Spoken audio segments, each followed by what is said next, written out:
Yeah, that sounds good. So feel free to skip. So let's dig right into it since we have everybody in that's going to be in at the start. So I said that I was going to start with a funny story, and you work Mhm. in a lab with these mice, right? Or rats. Yeah. So my cousin was telling me, who is a doctor, told me about this research because I was hungry, and I was like, I wonder what hunger is. Is hunger more like your brain knows that there's not enough blood sugar, or it's not high enough, or That's how I experience it. oh really? And then Yes. I was like, or is it your stomach's full, or is it whatever? And then my cousin, the doctor, was like, actually, they've done research on rats where they just disconnected the stomach. And they kind of think that it's a little mixture of, a lot of things, because the rats who have their stomachs disconnected, the first day they just eat a normal amount. The second day they Mhm. start eating more. And the third day they just eat the whole time. And I was like, oh, that's really interesting and cool. And I was like, but how do they reconnect the stomachs of the rats afterwards? And she looked at me and she was like, they don't. They don't reconnect the stomachs of the rats afterwards. That's not what's happening. I think it's Uh, kind of funny because, like, my assumption wasn't, I don't know. I just thought they would probably be reconnecting the stomachs of the rats, but clearly they're not, right? It's another good example of how, like, science has, like, normalized, I think, animal cruelty in a way that, like, seems totally normal for people. Like the story that I give in the book about, like, killing the possum. Some people, like hunters and other, like, people that live in the woods, are like, yeah, you kill animals. It's because animals can be dangerous or, meddlesome or whatever. So you're uh, constantly killing animals. And then other people are like, that's the cruelest thing you could have done. So it's like, well, people just have kind of different perspectives on that. yeah, you want to hear a cruel thing we do in lab. So, Yeah. we breed rats, and then not all the offspring we get will have the genetics that we want to use in the study. So we'll Uh-huh. just kill them right away. Kill them in that same way that you kill them. How do you kill them again? Uh, Carbon dioxide. Yeah, interesting. Yeah. All right. So we have tons of stuff to talk about. So let's start kind Mm-hmm. of talking about things. Uh, the first thing that we thought to talk about was masking sociopathy in Asia. Mm-hmm. Do you think there are more or there are less sociopath or psychopath in Asia? I would kind of think, this is just like my guess. I would guess that, actually, I don't know. Maybe it is the same, because I know that they're definitely, I hear all the time from people in Romania that are Mm-hmm. like, I don't know why Romania, where they're like, hey, like, I think I might be psychopathic. And it's way higher than you would expect. And so my assumption has just been Romania and the Romanian orphanages that we know, in which they treated them kind of poorly. Like, maybe some stuff was going on in Romania, like during the 1980s, the 1990s, that was causing all these people to have, like, disruptions in their emotional development. Yeah. So I would say it's hard to say all of Asia, though, because, you have a bunch of disruption East stuff. Asia. East Asia, okay. Yeah. Well, I mean, I think Koreans, I would guess lower. Koreans and Japanese, I would guess lower. And Chinese, I would guess a little bit higher. I'll get into the genetics later, but Okay. that's yeah. But let's talk how to unmask. No, how to mask sociopath Yeah, in as an Asia Asia. first. Hmm. Yeah, so like I worked out a little theory that my Asian connections agree with.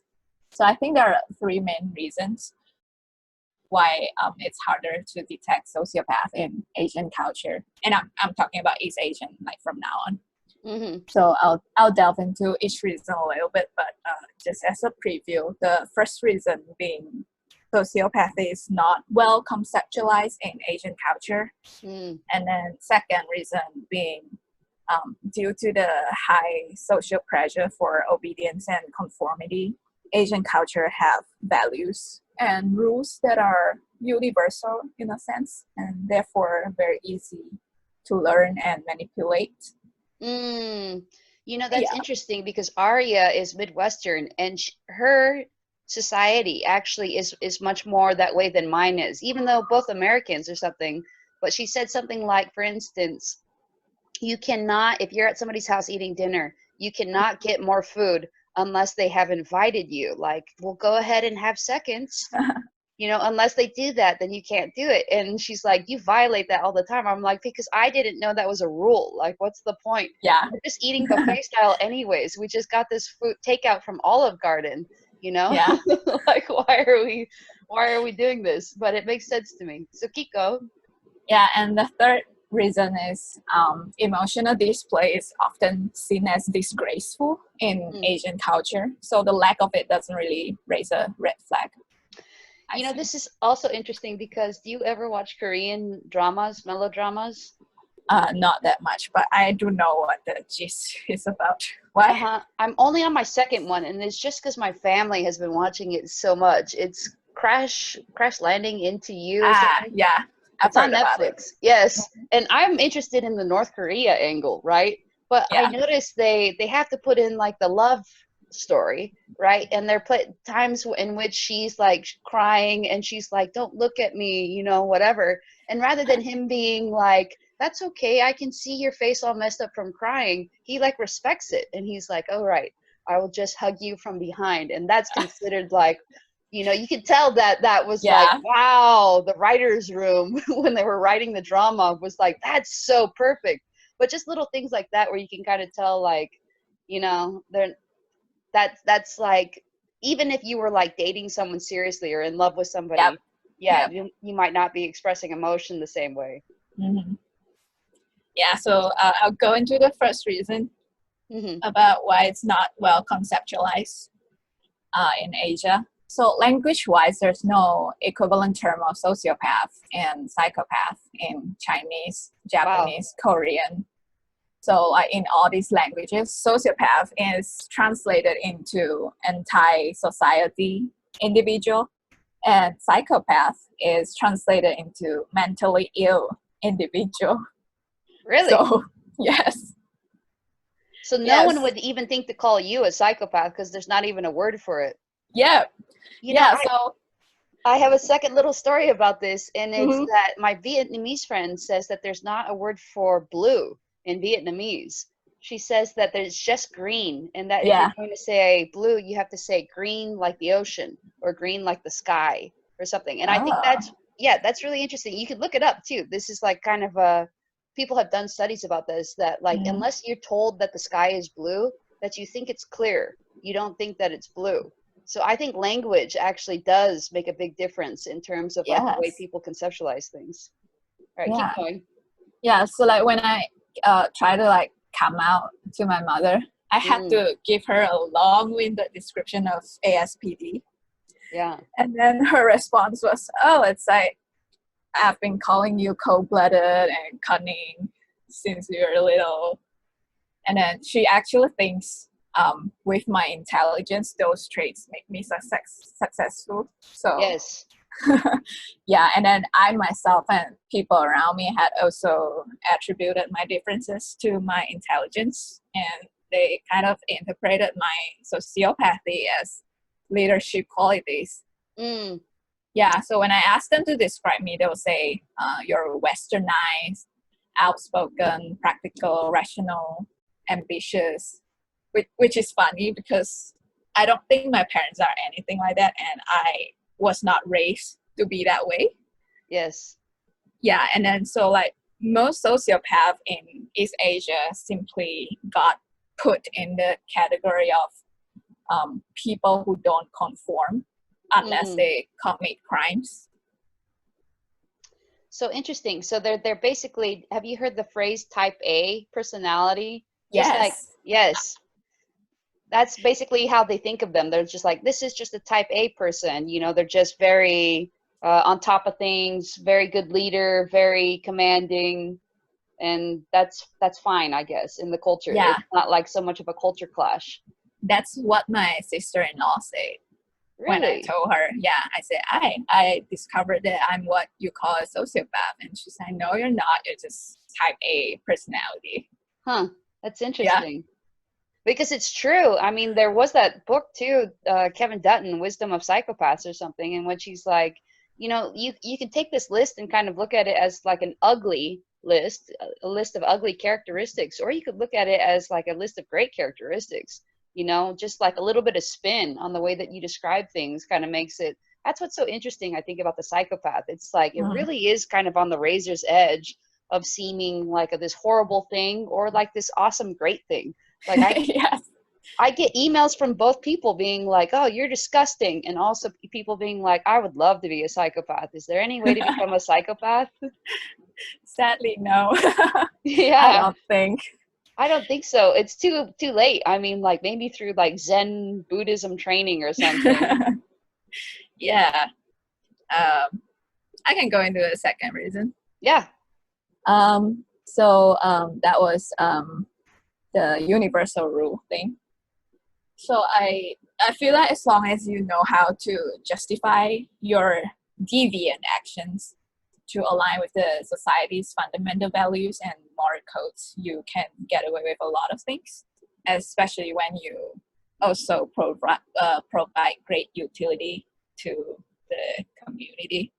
You know, this is so interesting. Yes, because I feel like I already do that in my family. I feel like I'm the person in my family that like we just went to a lake, right, with my two brothers that are not assertive at all, right? Mhm. And so we're at the lake, and it's like, well, where do we rent the boats? What happens here or something? So it ended up just being me who's like doing it, and I was the one that was like, okay, we have to divide up into the boats, and like here's this first boat, these people in this boat, these people in this boat, like it was me that was doing it, and everybody's like happy. They're just like, you know, this is great, you know, that somebody's organizing this for us. So I can see Yeah. how like a lot of people really do just want to be led, as especially when they can see that it's something that benefits them, and often something does benefit uh both the, I would guess, the psychopath and the rest of the community, in Mhm. like more a community based society, because the psychopath is part of the community. You know, you Yes. also want to go on a trip to boat on the lake, you know? So it's like, Yes. well, in order to make this happen, if we just have to do this, then that's fine. So I can see how there actually would be like maybe less rub there too. Because in an individualistic society where it seems like we're constantly being pitted against each other, I think that's where Yeah. people really worry about the psychopath. And they're like, well, Hmm. is it somehow an unfair competition? You know, am I competing against these like villains, these people who like stop at nothing? Yes. Uninhibited monsters. Yes, yes, uninhibited monsters, right? And then they're like, that just doesn't seem fair, I think. But if you're being less competitive minded, I think that you could see that there's like a lot of advantages to having a Yes. psychopath in your community. Yeah, I have a little story about this. Okay. So yeah, so I went unpunished after committing an act that would have gotten me suspended from school when I was 14. Mm-hmm. And so I came from a small town, right? And everyone went to school pretty much with the same cohort for 11 years. And I attended Chinese school where everyone has the same skin color, same hair color, same eye color. We wear school uniforms, and that's how boring it is. Mm-hmm. And yeah, I was one of the smartest kids in school. I represented my district and sometimes even my state in many public speaking and academic competitions. Good for you. Yeah, so I was kind of like a star, but because I was clueless when I was younger, Mm-hmm. which I assume most college unemotional children are, Yes. I got myself a notorious reputation by the time I was 14. Yeah, so what happened was I was the class monitor and I was collecting mathematics assignments from the whole class after the math class period ended. And our English teacher had already walked in and started the lesson. So I respectfully asked her permission to go to the teacher's office and submit the collected assignment. Mm-hmm. And she denied my request and started shouting at me. And she grabbed the whole stack of assignments and she specifically picked out mine and crumpled it into a ball and threw it at my face. What? Yes, I had no idea what was happening, why she did that. So I was dumbfounded. I didn't react. I was just confused. And then halfway through the class, when she didn't see it coming, my friend picked up a piece of chalk and handed it to me and say, why don't you throw this at her? Mm-hmm. Kind of like a revenge. So I did. Uh-huh. And she threw me out of the classroom. Yeah. And asked me to stay for detention, but I went straight home. Uh-huh. And that very night, the deputy headmaster called my home, and I was the one who picked up.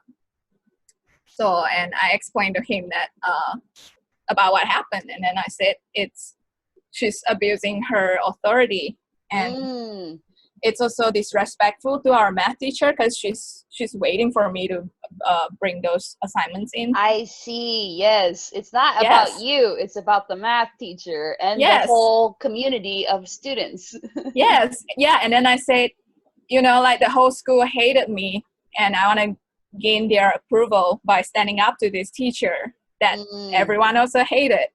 And so the deputy headmaster ended up telling me how this teacher didn't get along well with all other teachers.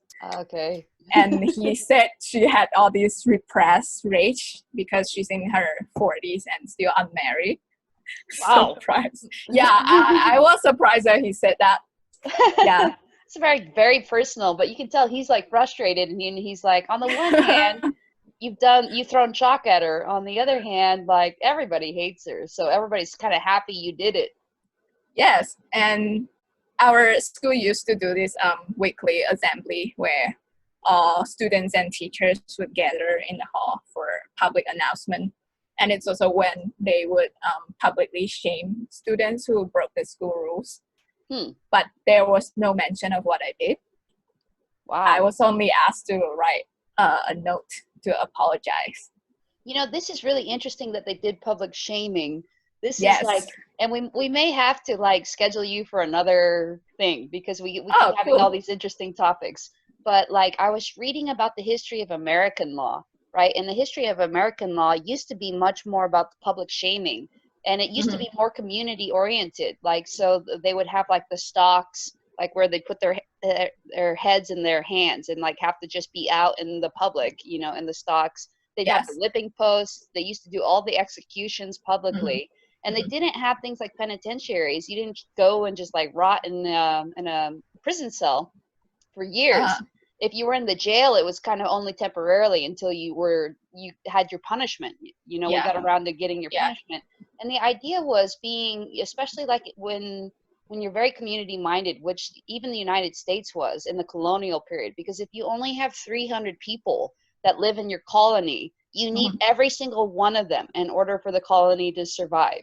You need enough people for wild animals, for the weather, for the Native Americans that like are, understandably hostile to you because you've been stealing their lands, right? All these different things. You need people. And so this idea of community is like, we cannot ostracize somebody. Like they basically thought if somebody has done something bad, that's because they are not enough community minded. We need to do better about integrating them into the community, not to ostracise them. So everything was done with this in mind, which was to be like that the solution to crime is more community, not less. It's more interaction, not less. And if the community can see that you are being punished, and you can kind of see that the community is like reacting to you still, in this punishing way, but in still, they still want you around, that's better than to just give you like a 10-year prison sentence. I thought that was like really interesting. So it's interesting that you guys have public shaming. And what do you think about public shaming? It doesn't work on me. I'm not sure if it worked on the rest of the school. Yes. But yeah, I mean, in America, you don't use public shaming to discipline students, right? We don't. Only on Twitter, right? Only on. Yeah, but it's common in Asia. Like when I grew up, if you forgot to do your homework, then you have to hold up a sign that say, "I'm lazy, but I don't do my homework," and stand in the hallway. Yeah. So, or you just get caned publicly. Okay. Yeah, that kind of thing. Yeah. So we're quite used to it. I don't know. I think it worked well on the other students. Yeah. Yes. But like, so tell me why, are you aware of why it didn't work on you? Are you like, oh, it's just because of this? I just don't feel shame. Yeah. Hmm. Yeah. Well, it's interesting. And do you distinguish between the words shame and guilt? Are you like, oh, guilt means X and shame means something different, or they both mean the same in your mind, or? Um, I think shame is more like an attack on your ego, and then you feel upset by it. Hmm. And then guilt, I've always thought that if I made the wrong move and got the result that I didn't want, then I feel some sort of guilt for, Oh, so shame is yeah, kind of externally imposed, and guilt is like internally. yeah, I agree with that. I would say for me, like guilt, and then you would add regret. So what you're saying is guilt. I would say maybe that's just regret. You regret not doing it in a different way, a better way, or whatever. And yeah, then guilt would be like, oh, and for some reason you think that the way that you did it was wrong in a moral sense. But that's yeah, interesting. yeah. I found out that people don't use the word guilt the way I do. Uh, Mm. yeah, there are some more focus on the means, and mine is on the ends. Okay, yes, that's really interesting. In writing like this second book, that's like this whole chapter about like the means versus the ends. So tell me a little bit more about that. Um, I wouldn't mind doing something people consider immoral to get what I want. Hmm. That doesn't upset me. But if I don't get what I want, no matter what, like why, I will get upset and I'll feel what you say regrets. Mm. Hmm. Yeah, yeah, or guilt that I wasn't smart enough or Yeah, careful enough. Yeah. that's really interesting. And then I don't know if you've heard like some of my other kind of clips, but like my theory about like psychopaths is that they're basically all ends people. They're all focused on the ends, not Mm-hmm. the means, right? So they're Yeah. not focused on the process, they're focused on the outcome. But my theory kind of is the reason why they're all like that is because they can't be process oriented because they don't have a strong enough sense of self to just be about Yes. the process. So it's like a utilitarianism kind Oh of. yeah, utilitarianism. Yep. Yes. Yeah. Yeah, interesting. Well, let's Yeah. get back So. to your masking in Asia. You said that Mhm. there are three, and I think we were on the second one, which is there are very clear rules. Which I have to Yeah. say, I don't know if you've noticed this about Americans or probably Westerners in general, but I think Mhm. especially Americans, and for whatever reason, especially like Midwesterners, because that's Mhm. where I went to law school, Mhm. is that they're super passive aggressive. I mean, Yes, I live here. So oh yeah, yeah, yeah. And you can't tell what they're thinking at all. yes, everyone's trying to be politically correct. That's really, it seems hypercritical to me. I don't know. Yes, and it's super hard to understand what to do. I was just telling a friend the other day, like I went on a full-on date with somebody in law school that I did not understand to be a date, but it was just so kind of passive. And then afterwards, the person was upset. They were upset because I guess I didn't treat them, like very well or something. Until I told them that I was already in a relationship, and I was just like, this person's my friend, I guess. I don't know what's going on, but just kind of weird misunderstandings like that. I mean, that just happened more in law school than it ever did at any other time in my life because I just felt like I could not understand. Maybe if I had been raised in that community, I would have been able to like pick up on some of these nuances. But I was like, I just feel like I can't understand what these people are even saying. They don't say what they mean. They don't say what they Yeah. think. So it was really difficult. So to have really clear rules, I mean, for me, that was like growing up Mormon. It was like Mormonism actually, they had like this little pamphlet that was like, oh, it's for the strength of youth pamphlet. And it had Uh-huh. all sorts of rules in there, like about like don't drink coffee, don't drink Yeah. tea, wear, modest bathing suits, stuff like Mhm. that. It was like, I mean, the only question there is what does it mean to be modest, I guess, basically, right? At least everybody's going to judge you. If you Yeah. like roll up to like a church pool party, wearing like a string bikini or something. Uh, So, yeah, it's funny you mentioned the like reading people's nuances because mhm. that's kind of like in my third reason, where Okay. Asian people like see emotional display as disgraceful. Is it, Uh, how disgraceful is it? Is it kind of like, oh, you know, like, can't they control themselves? Like, why is it disgraceful?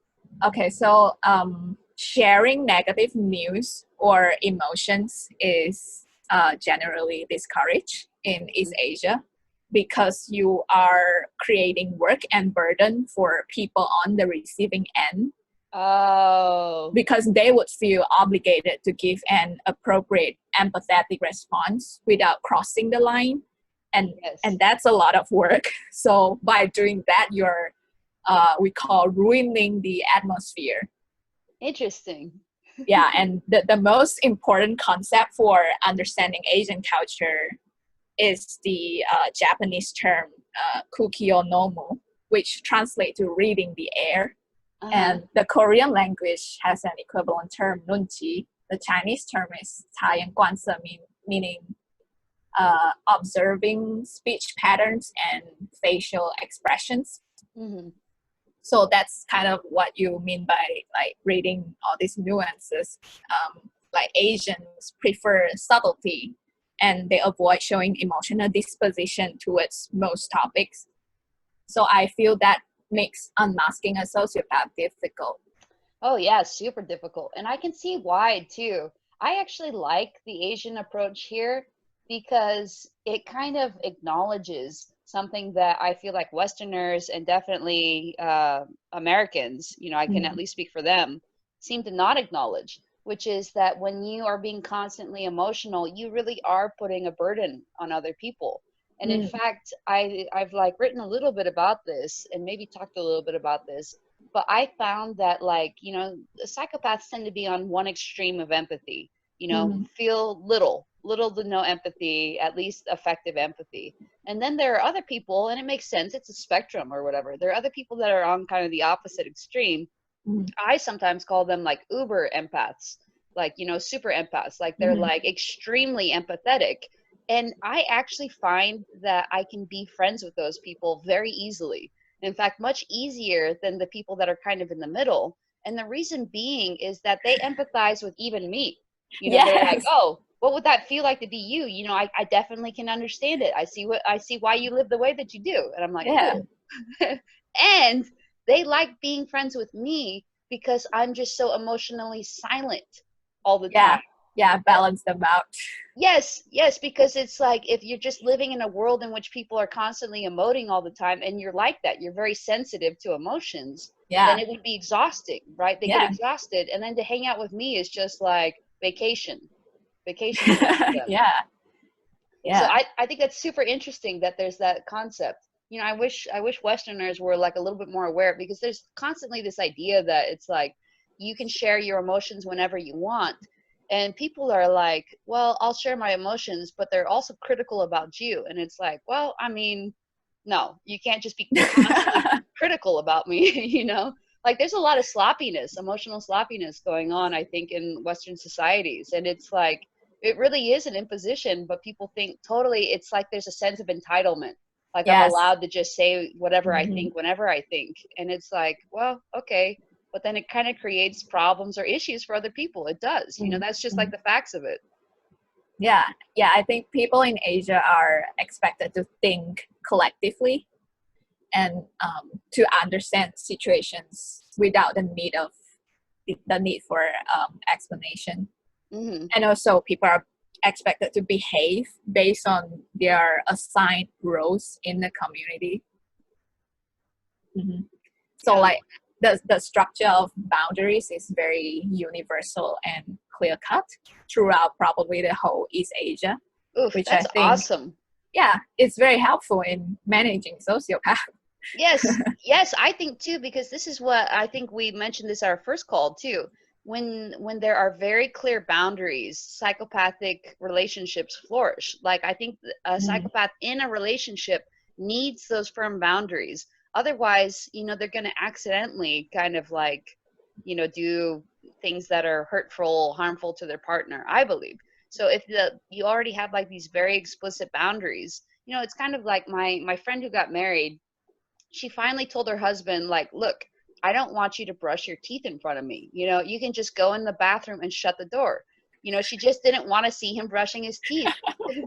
And I think it's like, that seems to me to be more like the Asian approach, which is like, I don't need to see you on the toilet. You know, I don't need to see you brushing your teeth. You know, it's fine that you do these things, and it's fine that you have these emotions, but you don't need to be like, you don't have to constantly be exposing people to it. You know, and we have like that concept in like Western thought, except we don't really think of it in terms of emotional things. Like maybe Midwesterners are more like that. Maybe that's why they are the way they are, and because we're so worried in Western land of being like repressed. You're repressing your emotions. Unless you tell people all the time what you're feeling, then you're somehow repressing your emotions. But you know, I think the answer is much more nuanced than either like never show your emotions and always show your emotions. But it is interesting that there is that distinction. That's very interesting.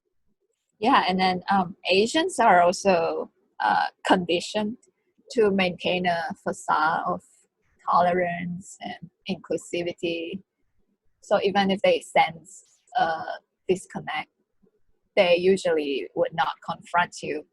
And most of the time, they would even protect this from public knowledge to uphold the community's reputation. Interesting.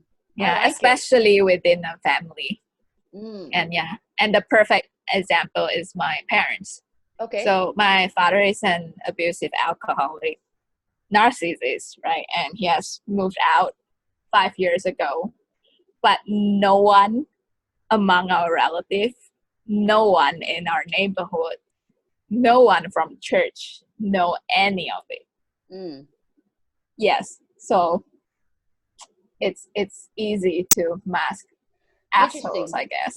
Yes, so you're protecting him, and you're protecting you, and you're protecting the community from like this kind of unpleasant thing that nobody really wants to address anyways. And like, is he gonna change? He's not gonna change, so like, why not just sweep it under the rug? I get it. I can see it. Yes. That's interesting. Man, do you think that you have mentioned this, it's not on our list of things to talk about, but do you think that there's a connection between narcissistic parents, like having at least one parent who is a little bit narcissistic, and having a sociopathic child? I don't have enough sample size to say that, but in my case, it is. Yeah, in my case, it also is. Yeah. And I think there's something too. It doesn't have to be narcissistic parent. It just has to be a parent that is like willing to do this, and they do it on the regular, but violate the personal boundaries of the child, you know, to see the child as an extension of themselves. That's enough, I think, because if they do that, then the child gets such an injury, you know, like the self doesn't develop naturally. It doesn't develop like it normally would. And then you end up, at least with a personality disorder, and then if you have the genetic predisposition, you'll end up, I think, as a psychopath. That's like the particular personality disorder you develop. That's kind of like my basic, based on who I've met. I don't know if I have met a single, there's some psychopaths that I've met where it's like their parent isn't exactly like that, and you wonder, was there some other thing? So sometimes people have said to me before, like, oh, it was my schooling that did that. You know, my parents were pretty okay, but my school was so strict. You know, my school like stifled myself, or perhaps the culture, or perhaps the extended family. But I do think that if you have a narcissistic parent, that my little sample size, it's not huge. It's like, you know, dozens. That's like probably at least 50%. That's their situation, is they have a narcissistic parent. Yeah, and also when they're narcissists, people outside the family can't see them as what they truly are. So they will think that your parents are perfect. Like, why did you turn out to be this way? And so you kind of like also, you're right. It's kind of like this double whammy of where you don't trust anything. Then you're like, you know, like these people's morality, their sense of community, all of it is just a farce. You know, it's all just fake, because look, nothing's happening. You know, like nobody sees things as they really are, or whatever. And so like truth, I think truth seems to be much more relative to you. You're like, well, truth is kind of in the eye of the beholder then. I guess truth is like whatever I say it is. In this situation, I'm going to say it's X. The next situation, I'm going to say it's Y. Why? Because I just want a particular outcome. You know, I'm willing to do that. So it's interesting. I even say to my siblings, because some of my nieces and nephews are a little bit more on the spectrum than others, right?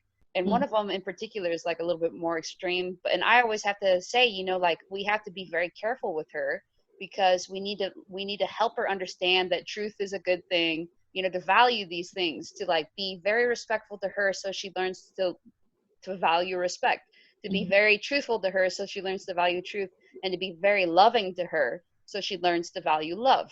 Because if you don't learn to value those things, like even if you're a psychopath and you value those things, you'll have a much different life than if you don't value those things, right? Yes. Yeah. And then I think you mentioned in your book that you're interested to see if identical twins who have sociopathic traits or genes grow up in different family backgrounds and environment, and how they would turn out. Right. And so 2 years ago, there's a documentary called Three Identical Strangers, which did we're that. running out of time though, but do you want to start with this and let's schedule something in a couple weeks? Start with this story? Okay, sounds good. Sorry everybody, and I also didn't get to the last question in the chat, but I will see you guys all next week for Aria and one of her friends, and we'll see Victoria again soon. Okay. Thanks everybody. Yeah.